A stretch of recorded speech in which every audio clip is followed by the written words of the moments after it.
Whenever you're ready, just let me know. Yeah, it's perfect time to start. So welcome, Steve. Oh, thanks, Constantine. Well, thank you again for another chance to interact with the group in Berlin, although I hope next time I get to visit Berlin personally. I haven't been there in about 30 years. I visited several years after the fall of the wall, and I understand there have been some changes.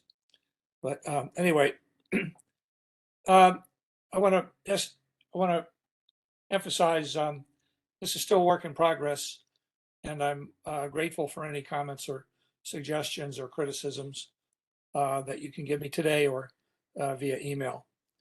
And I believe the slides will be posted. So I have a lot of slides. I tend to go through them quickly, lingering on a few, but skipping some, on the theory that if you're interested, you can go back and look at the slides on your own. So here we go. I'm going to talk about very briefly about current events, a little bit about economists, whatever that means, views on run controls.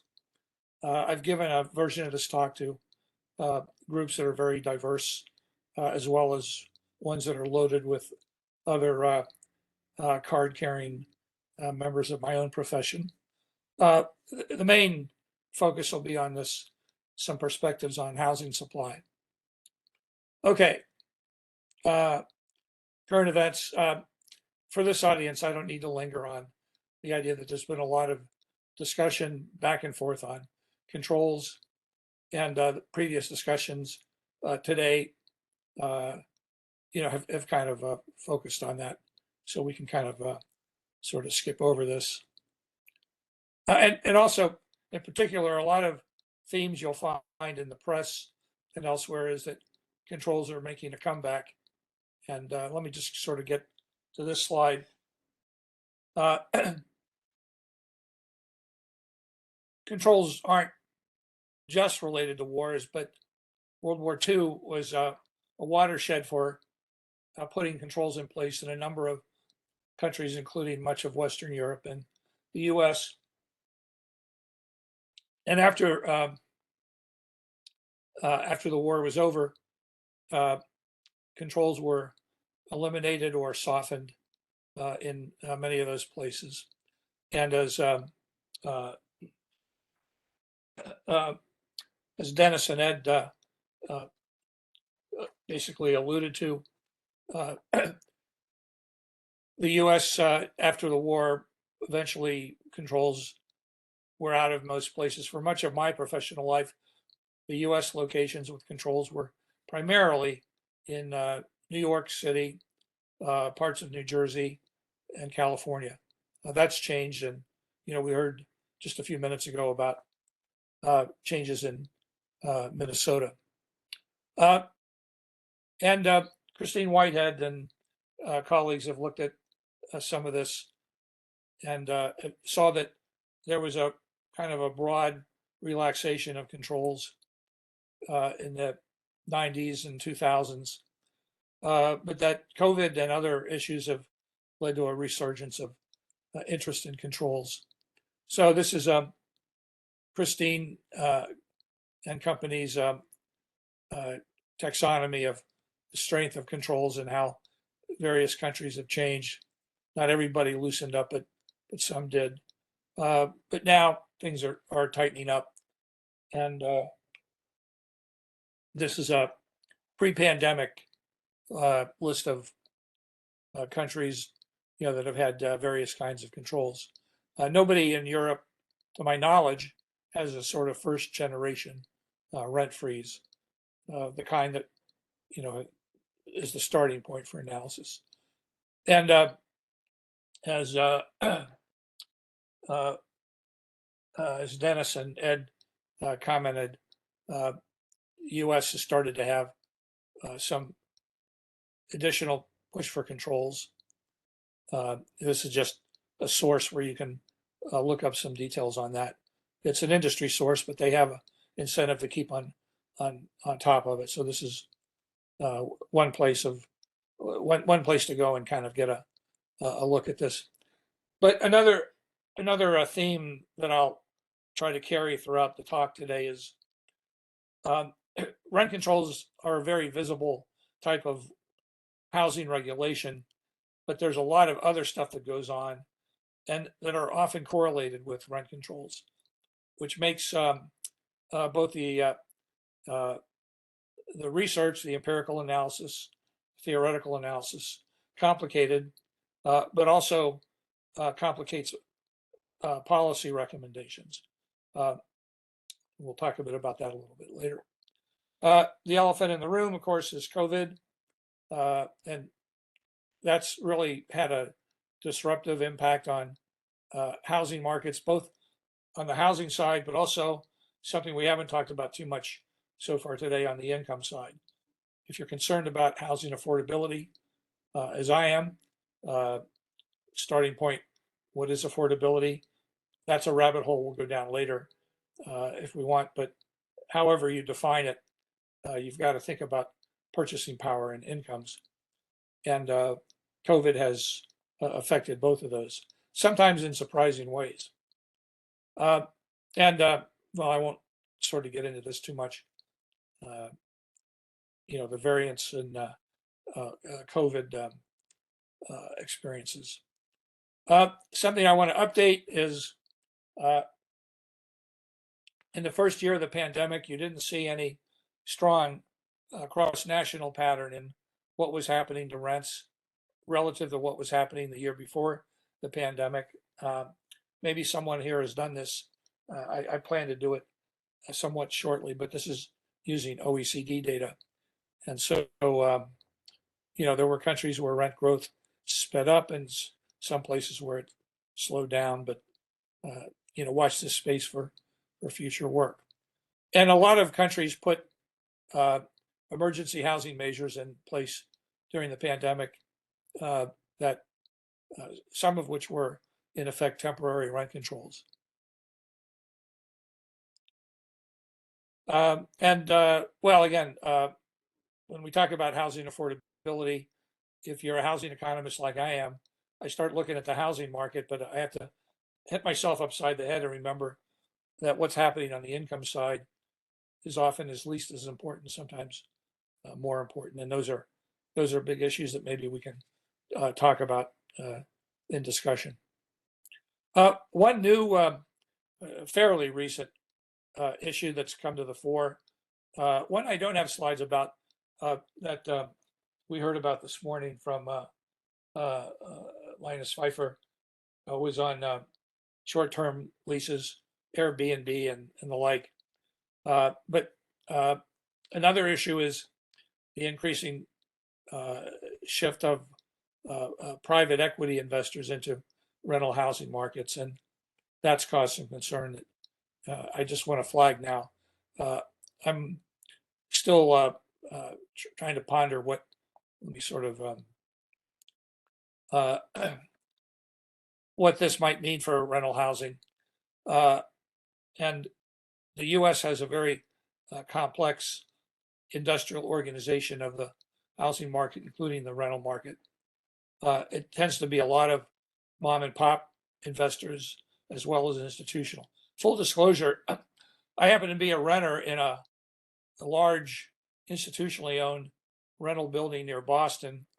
And I'm also a mom and pop, I guess I'm a pop landlord with my brother. We own 4 rental units in a small town in Pennsylvania.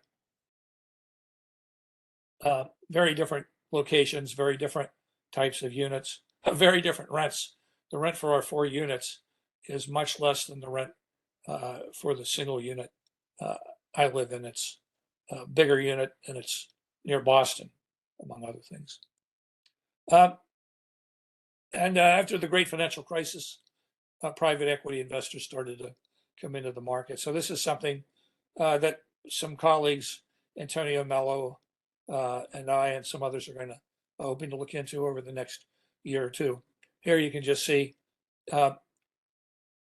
in recent years, private equity investors have been buying on the order, or institutional, I should say all investors, hold on here, investors have been buying about a million units a month in the U.S., while non-institutional investors, primarily homeowners, non-investors, I should say, have been buying 3 to 4 million. Here's where I was getting fouled up here. The large institutional investors are primarily small part of the market until the last couple of years, a couple of months, and have died down. Most of the investors are mom and pop investors like my brother and myself. We haven't been part of this market. We bought our fourplex in 1982 and still hold on to it, even though we rationally should sell it and start over on our tax benefits, but it's neither here nor there. A lot of the investor market is for lower priced homes, not a total surprise. The other thing is these investors tend to focus on a few markets, and especially some of the sort of southern and western markets. Investors have been recently buying a third or more of the units in LA, Phoenix, San Francisco rather, and Atlanta. But then there are other markets. These are different scales. These are all less than 0.5% of the sales in places like Buffalo and Pittsburgh. And this is all partly being driven by the huge increase in private equity as a funding source generally. So watch this space. We have a lot more to learn on this. Okay, economists and rent controls. I think Ed commented that, a lot of economists have a negative view of controls. I look at them with a gimlet eye myself, but a little bit more complex than this. This is a off-cited quote from William Gramp, an economist who wrote about controls in the 50s and basically said, if you put controls in place, you're screwed. Richard Arnott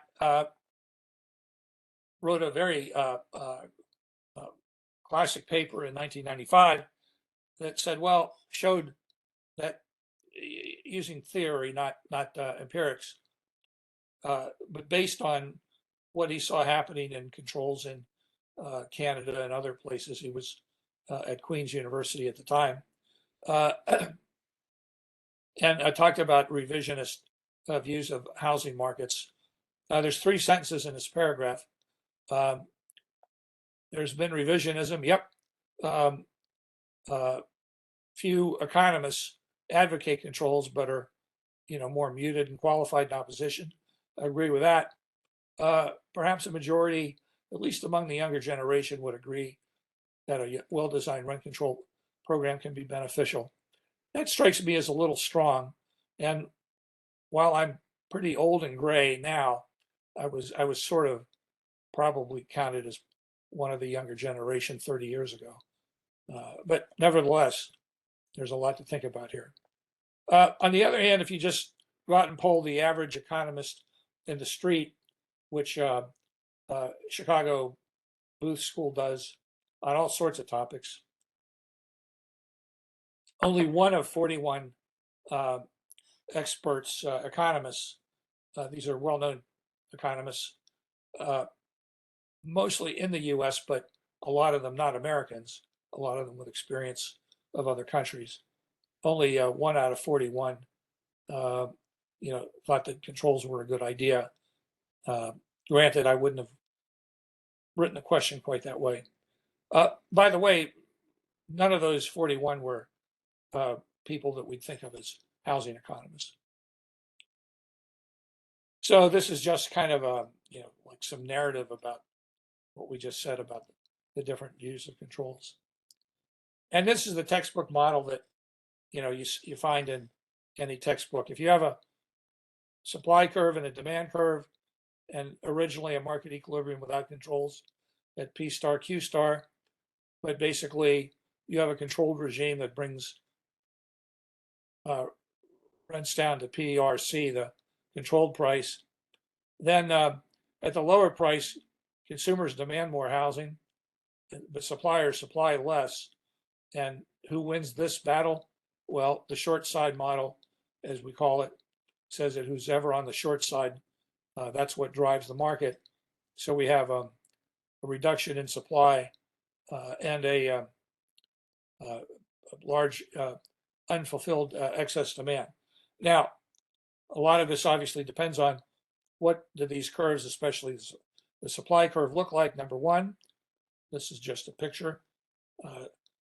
We can find markets where supply curves are steep, where markets are fairly inelastic, and we can find markets where they're elastic or responsive, and that's going to have a lot to do with the effects of controls in this kind of model. It also raises the question, do controls themselves actually affect what the supply curve looks like? And generally, economists would say, well, if it does anything, it's probably going to steepen that supply curve and maybe shift it inwards. We'll get back to that in a minute. And this is just, more discussion of Arnott's critique. If you work in this area, reading assignment, if you haven't read Arnott's paper or haven't read it lately, it always repays another reading. Highly recommended. I don't agree with everything in the paper in the sense of his more perspective comments, but it's a paper that anyone has to wrestle with. My own, you might read Arnott's paper and then an old but still, I think, useful paper I wrote with our late colleague Bengt Turner, that many of you knew from Gävle and the Swedish Institute of Building Research, that came out about a decade after Arnott's. That was, think of Arnott's as the theory, and then Bengt and I tried to bring in some of the empirical work. But a lot of work has been done and is being done, as we see in this conference. So maybe time for some more surveys.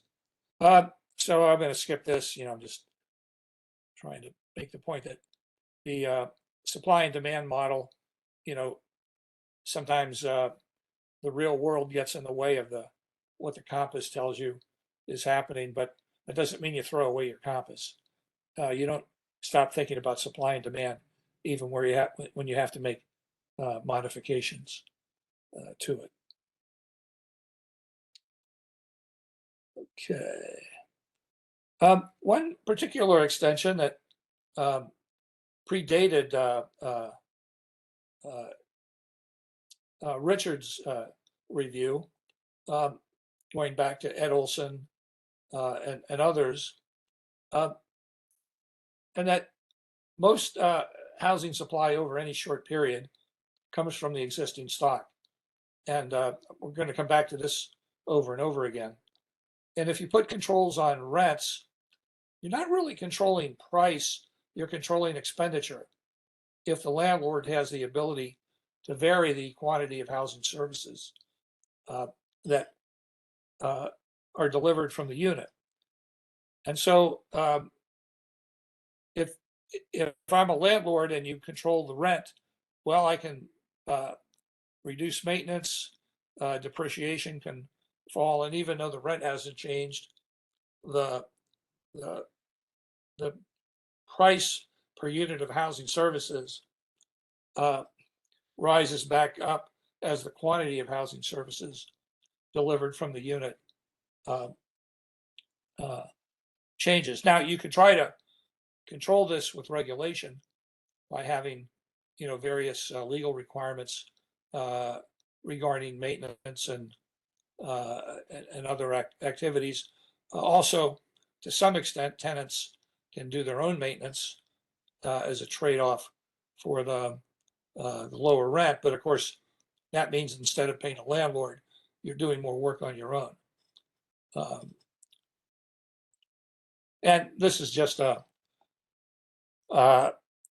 diagrammatic representation. I won't stop and work through this, but if you haven't seen it, you can look at this in your own time.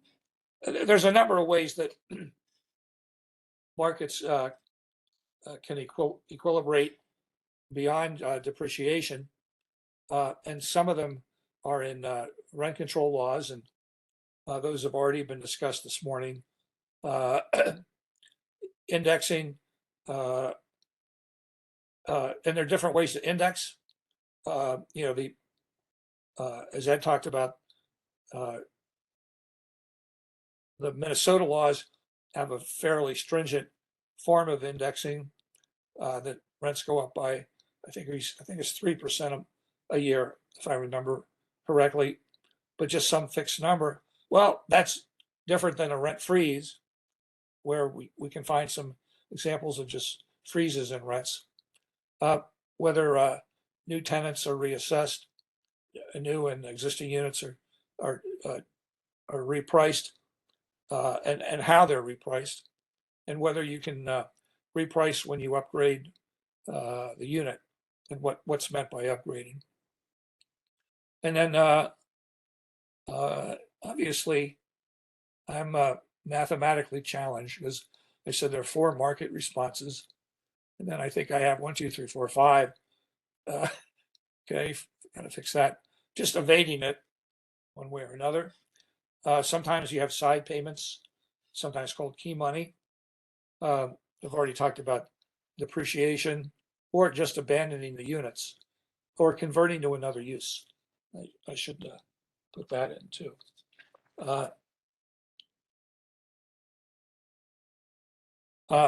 But also, distorting the housing consumption of consumers. Classic cases: you have a controlled unit in a market like New York City. It's no longer the unit you want to live in, except it's such a good deal under controls compared to what else is in the market. So if you stay there, that says the good deal from the lower rent outweighs the distortion in consumption, but the distortion in consumption erodes the benefit from the lower rent. And what that means is we can't look at the benefits of controls to consumers as just the reduction in the rent. We have to, think about some kind of consumer surplus calculation. Since we started at 5 a.m. Boston time, I'm going to be guzzling coffee throughout. Okay, how am I doing on time? I notice I've been given an hour when everybody else is given half an hour, but I'm going to try to stick to 40 or 45 minutes so we can have some discussion. And then there's a number of other studies. We've already talked about this, that the supply elasticity matters a lot, and rent control can itself affect supply elasticity. But this is a very important point. Let me tell you a quick story. A lot of my early work on rent controls came out of a research project I undertook in the late 80s and early 90s at the World Bank, and continued it for a few years after I left the bank. And the thing that motivated it originally, i.e. that got me money to do the research, was that the bank's executive directors, the representative of individual governments who have to kind of vote approval or disapproval of any project, were kind of thinking about or arguing over whether they should approve any urban projects in countries that had rent controls. At the time, Portugal was a particular debating point among the executive board. I was always kept far away from the executive board. I only heard about this secondhand. And so the idea was, well, rent controls, William Grant told me rent controls kill the housing market.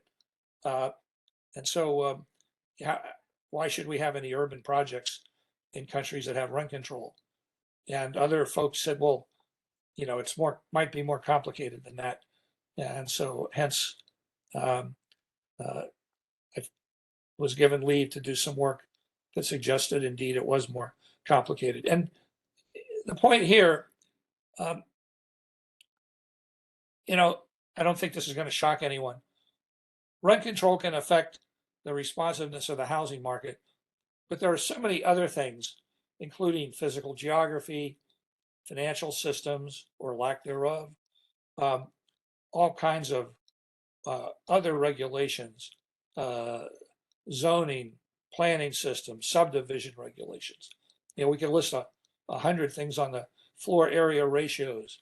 We could list 100 things on the regulatory side alone that are often correlated with controls, but aren't the same thing as control. So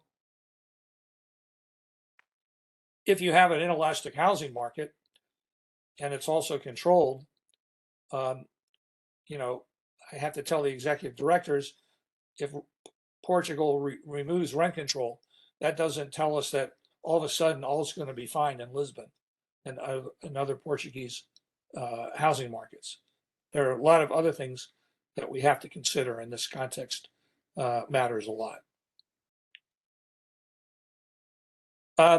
This is a lot less about supply, but more about demand, and some of the questions raised by the I'm looking at the names again, the Al Ahern and Giacoletti paper, which oddly enough I have on the top of my must-read pile and haven't gotten through yet. So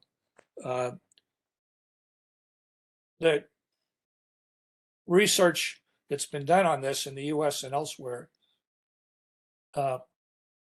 generally finds that rent controls aren't especially good ways to target low-income households. That the benefits, the larger benefits, often accrue to richer tenants, not always. Often they accrue to tenants who've simply been in place a very long time. Hence the insider-outsider problem that our Swedish colleagues were talking about earlier today. And so, lots of issues to think about on the distribution side. Constantine has done a very useful survey of recent literature. Useful sounds a little, that sounds a little restrained. An excellent survey. I've been flogging to colleagues and reading some of the papers I hadn't seen before, thanks to his review. What did he find? Controls tend to reduce rents. A couple of studies where they didn't find much effect, actually. They tend to increase home ownership as people, again, move into the uncontrolled market.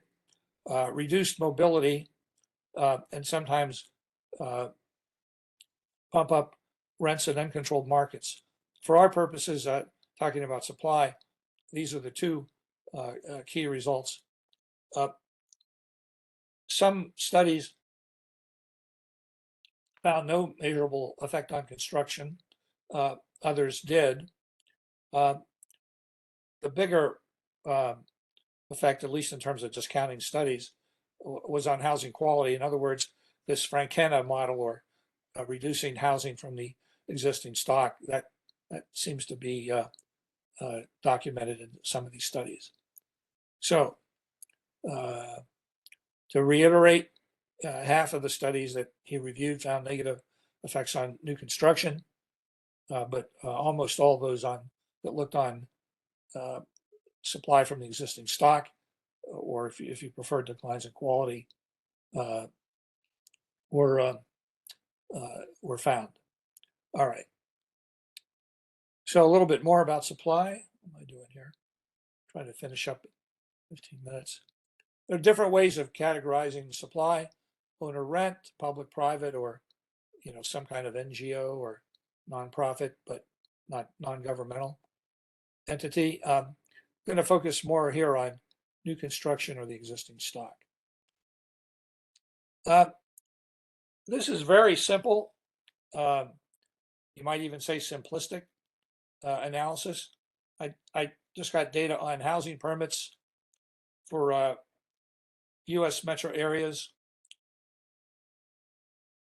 and looked at controlled and uncontrolled areas. This is data that's pre-pandemic and pre the Minneapolis, St. Paul experience and a few other places that have started to push more for controls. And so here's the data. There's two charts. I'm going to go back and forth between them. Reminds me of the eye test where they're always flicking which looks better, number one or number two? Number one or number two? All right, well, they should be on the same scale, a little bit lined up. A couple of things to notice. First of all, in the US, we don't have that many controlled markets. Washington, D.C., Oakland, California, Buffalo, New York, Atlantic City, San Francisco. The reason some are in red and some aren't is that I did this for some colleagues that I work with it from time to time at Rutgers in New Jersey. And so we were focused on the New York, New Jersey Metroplex, and the California markets and DC were put in as well. So again, a couple of things you notice. So what is this? Here's each metro area's population growth rate over about a decade and a half. And then here's how many permits per thousand were built. So there are other things obviously that affect permits. So this is crude. It's not much of a model or anything. It's just empirical work, simple data analysis. But we control for population growth. And so if you have faster population growth, you'd be expected to build more units. And more or less that's what happens. The faster the population growth, the more units are built per thousand population. So Orlando, Atlanta, building a lot of population growth, building a lot. Detroit, Youngstown, slower population growth or declines here actually, and not building very much. When we look at the controlled markets, there's some correlation, but the line shifts down. The fit is about half the R squared, a little more than half actually, but much smaller R squared.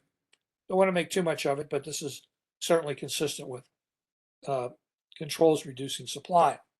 But you can also say, well, controls don't just drop out of the sky. They're not just exogenous events. And so that's something else that we would need to control for in more careful research before we were really ready to put our stamp of approval on this result. So this is suggestive, not a strong proof. Here's another study I did, also using metro data, but a cross section. And here I was looking at, here I've controlled for things other than just population growth. And I've also included other regulations like the restrictedness of zoning and some environmental regulations. I won't get into this too much now because it's, we don't have the time to do it, but rent control was only one of the regulatory variables. And so, and it's a simple categorization. So I don't control for the stringency of controls, which do vary across markets, and it's a small number. It's basically those California markets, a few in New Jersey and New York. But taking this at face value for the moment, if you have a rent controls, you basically see a large decline in permits per capita. And if you actually do some simulations where you allow for the fact that these other regulations are in effect too, the result holds up. So there's a little bit better evidence, but fairly dated. And these are just some other studies, sort of gloss over given the time.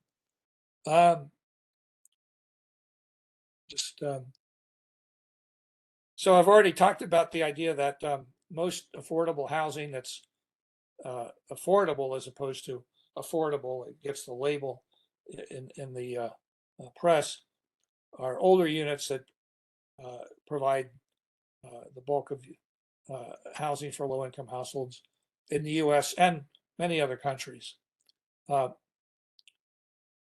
one of the issues with controls is if in city, take Minneapolis, if you say rents are going to increase by 3%, suppose that you index them to inflation. So suppose you say, well, how about inflation plus 3% or just the rate of inflation? Some rule like that, which might be better, I think would be better than just a flat 3% given high and somewhat variable inflation. Any single number you pick for a market is going to basically miss the fact that there's enormous variation. Make a note to put a slide about that in the next version. Within a market, according to size, type, quality. And so you're going to systematically, and these aren't just random, they're systematic. So, you know, some locations have rapid increases in rents, others slower. If the distributional effects of Ahern and Giacometti hold up, part of that might be due to the fact that often controls are more binding in richer areas. In New York City, a number of studies have found that the biggest rent reductions in New York tend to be in high-end parts of Manhattan, whereas rents in Queens and Brooklyn and the Bronx, you know, aren't as much affected because, you know, the rent variation isn't being picked up in the very well in the rent setting based on the laws. I have some slides, you know, kind of talking about how rents will vary with size, type, and quality, with geography, and with within a city. But for this audience, I'll just gloss over them given the time.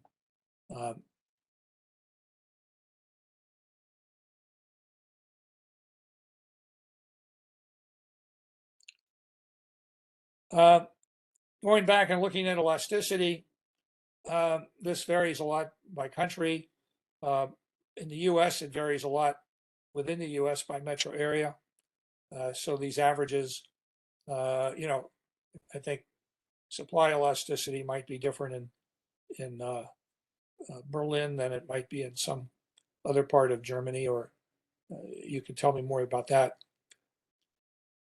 When I've looked at studies of supply elasticity estimates across countries or within the US across cities, the estimates are all over the map in terms of their magnitude, depending on the data source, the econometric method, and so on. What tends to be robust is the ranking. So, you know, I can find a lot of studies. Let's just take the bottom two, the US and the UK. Duncan McLennan and I did some estimates of these elasticities a few years ago, well, more than a few, I guess. And we found very different numbers. Other studies that I've looked at find very different numbers. But the result we always find is the US is a lot more elastic than the UK. Generally, I think I wouldn't bet the farm on any point estimate, but the rankings tend to be, I emphasize, tend to be, you know, somewhat more robust than the point estimate. So I think what we get out of these is, you know, some idea of which markets tend to be more elastic. By the way, this can vary over time as rules of the game for housing development and other market conditions change. Just skip over some other stuff. There are different ways we can characterize rent controls. When I did the World Bank project, we looked at about 60 countries, as I recall, and we came up with an index of the stringency of controls. I know some of our colleagues here at the conference are working on this kind of thing as well. If you go to YouTube or one of these other social media internet sites, you can find all these short videos of cats playing pianos and all this other kind of nonsense. And I got to tell you, the cat playing the piano never makes me think that this is better Mozart than Uchida playing. But so the idea is, it's not that the cat is a good pianist, but that they're playing it at all. Well, same thing with these kinds of indexes. Any way you do it is going to be crude and imperfect, but they appear to have some face validity when you look at results. So think of them as like the cat playing the piano on the video. Having said that, oh, this didn't come out. Well, I don't know what happened here, but this shows very roughly, but very roughly, that with this index that I just talked about, across countries, the rent to income ratio falls with the stringency of the index, as we might expect. And here's the supply result, which in the simple plot is declining. And then here's a simple regression of housing investment as a share of GDP, where I've also controlled for the GNP using a quadratic term, following some other research that suggested we should do that, and basically, finding a decline from rent control, although the T statistic is,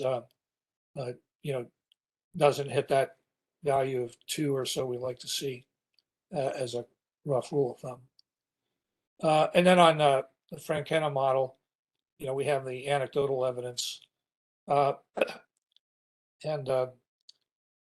here on the filtering, this is where we need, I think, to do a lot more research to come up with whether we can find or do find any connections between stringency of controls and rates of depreciation across countries and across markets. Not easy to do, but I think it's something that we should tackle. So a couple of other things to come back to this idea of reductions in supply, since we're talking about supply today, and lots of things determine it, including technology, industrial organization. Do you have mom and pop landlords? Do you have institutional landlords?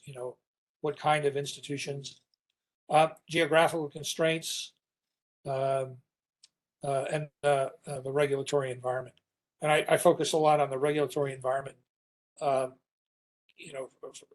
for several reasons. One of which is I can't do it. I want to measure and control for geographical constraints, but I can't bulldoze, the hills around San Francisco or fill in the bay. And I now was afraid this would happen. I moved to a rental building that's a high-end building with very good maintenance, and the good maintenance means that every time I'm on call like this, they start running power tools outside my window. So I hope that's not too distracting. So coming back to regulation, I also want to emphasize I'm not arguing that we shouldn't have regulations of housing markets, but that they should be appropriate and based on cost benefits of the the regulations themselves. That's a tall order, and kind of one way to tackle this is with what some of us call regulatory triage. When there's dozens, in fact, hundreds of regulations in a housing market, maybe we can divide, if we work at it, the regulations up into three categories. Some where benefits clearly exceed costs. Here I'd include things like fire codes, for example. Others where costs clearly exceed benefits. Some restrictions on, well, here where I live in Massachusetts, a lot of municipalities won't allow you to build anything but a single family home, and the lot has to be at least a hectare, roughly speaking. I would say here the costs clearly exceed benefits. There are going to be a bunch of rules of the game which are a little indeterminate, but I think we can make some progress if we say, let's make sure we enforce the fire codes. And by the way, I think I can tell you some stories about what happens recently when this isn't done. And you know the stories, or can tell me some. Again, here's where costs clearly exceed the benefits. So if we can kind of bust up the monopoly position controlled by single family zoning with 2-acre lots and strengthen fire codes, I'm willing to hold off for a while on some rules that are a little bit in between. Let me stop there. I have some more material. It's a complicated subject, but let me stop and give other people a chance to chime in and comment. I mentioned one thing I do want to mention very briefly. If I'm not a huge fan of rent controls, even I have to say, during the pandemic, you have an emergency. That's a different situation. The question is, do you put them in place for the emergency, and can you remove them afterwards? If you're worried about problems with supply. And in the broader sense, what do you do about housing affordability? Well, you think about these regulations and other supply constraints. You think about the financial system, and basically to tackle the issues of housing for lower income and moderate income households. Again, like a lot of other economists, I'm a huge fan of housing allowances or vouchers or housing benefit. I happen to see that if he's still there, Peter Kemp was in the audience, and Peter is, one of my go-to experts about housing allowances in Britain and Europe. He may want to chime in on that, or tell me I'm wrong. But anyway, let me stop there and get some comments and thoughts from others. Yeah, thanks a lot, Steve. Are there any questions, both here online and, here offline and online?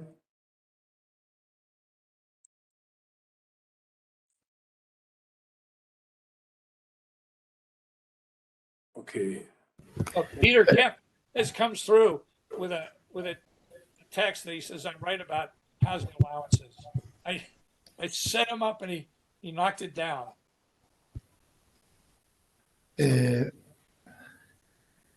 I have a question, if we have time for that. I do. Yeah, We have okay. 11 minutes for questions.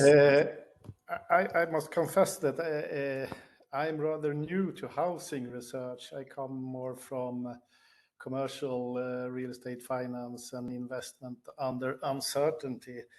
And when you talk about rent regulation and supply, I come to think of an interesting paper of Avinash Dixit in Journal of Political Economy. and I have not seen references to that paper in the housing literature. But well, basically, it's a model of investment under uncertainty, where he shows that when you have a price ceiling, actually the long run average price, in our case rent, is higher than in an unregulated market. Are there any empirical housing studies concerning this? Do you know of? Yes, there are. I don't think they necessarily make a lot of reference to Dixit's work, which I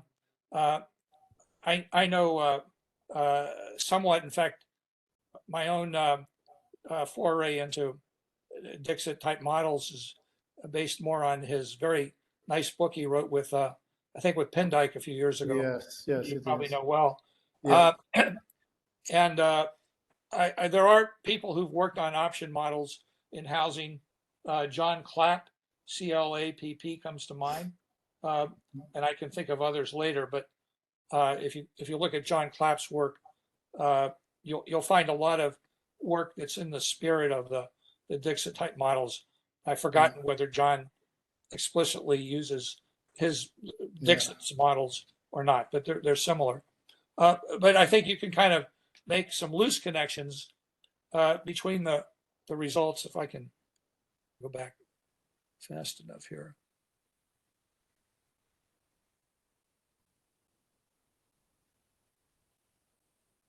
The fact that you find that there are at least a couple of markets, where controlled rents don't go up, in one market where they appear to go up under controls, and where the uncontrolled rents, if there is such a market, go up. I think you could kind of fit some of those results, in the spirit of Dixit's model. And this whole idea of the Frankena type result, well, I won't pull it up again. Where you basically, I think the Frankena model uses a much more elementary static model and gets you to a similar result than Dixit's models of dynamic models of investment under uncertainty. So, if you have a particular paper of Dixit's that you think I should read, please email me and give me the citation, and I'll look at it. Yeah. Great, thank you.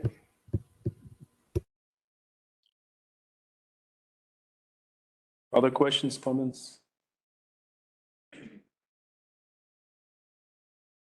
mean, when I talk to the proponents of rent control, and I say that, okay, instead of introducing rent control, you better introduce or pay more housing allowances, they say that actually it's not a good way, because the money goes to the pockets of the landlords. Many of them are big private companies, which are moreover located somewhere outside of this country or this city at least. And in such a way, you're just paying the rich shareholders of these private companies. What would be your answer to this critique? So I've sort of two thoughts on that. And one is going to sound kind of glib, but if you want people to produce housing, you've got to let them make money at it. Another is that it's a little bit complicated. There are institutional investors. I'm in here in a unit owned by one, but those institutional investors are partly owned by pension funds and a wide range of benefit. I wouldn't say it's all distribution one way. I recommend highly another book, probably many of you know, by Matthew Desmond, who's a sociologist. Oh my God, I'm going to lose my Economist Union card. Recommending a book by a sociologist called Evicted, and it's about tenants in Milwaukee and two kinds of low-income households, housing systems, but I won't get into that. One of the things that comes out of there, if you read the book carefully, focuses a lot on tenants, but there's also discussion of landlords. And, landlording is a complex thing.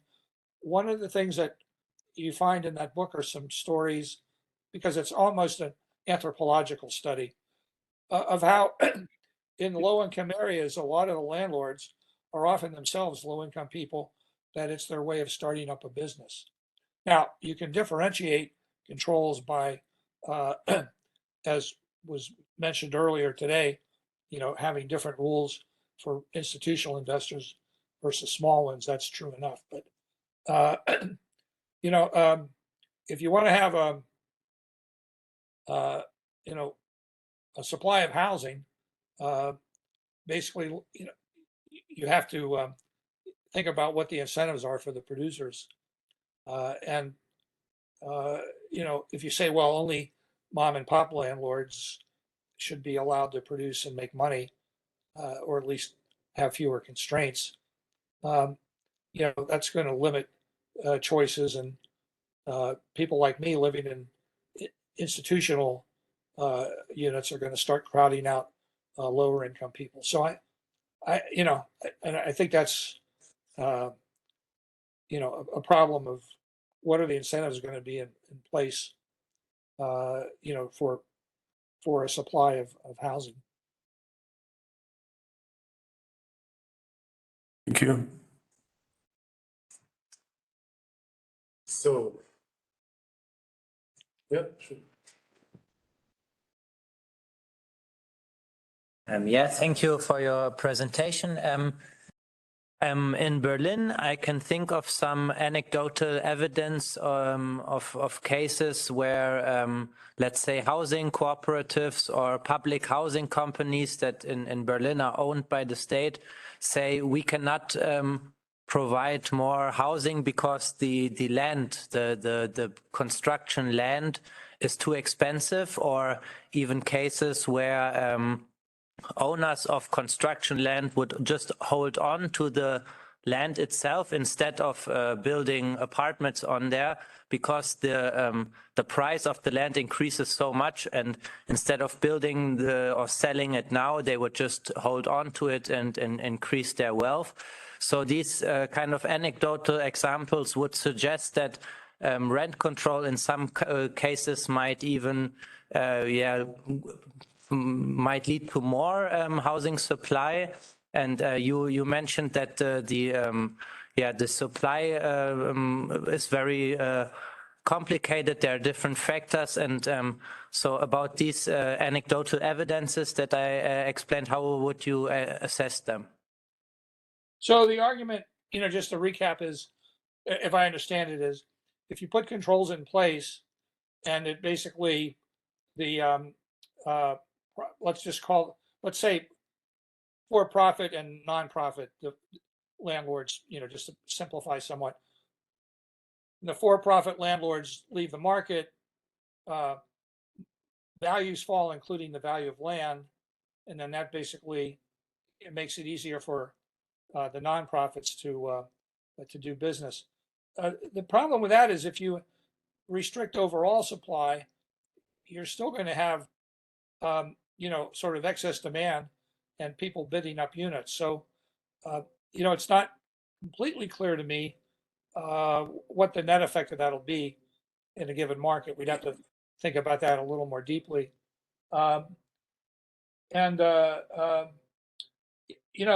Anytime you have a market where, I guess maybe I put it this way: would the nonprofit sector be able to expand sufficiently to completely replace the exiting for-profit developers? These are questions I have, or sort of next steps in thinking about the issue that you raise.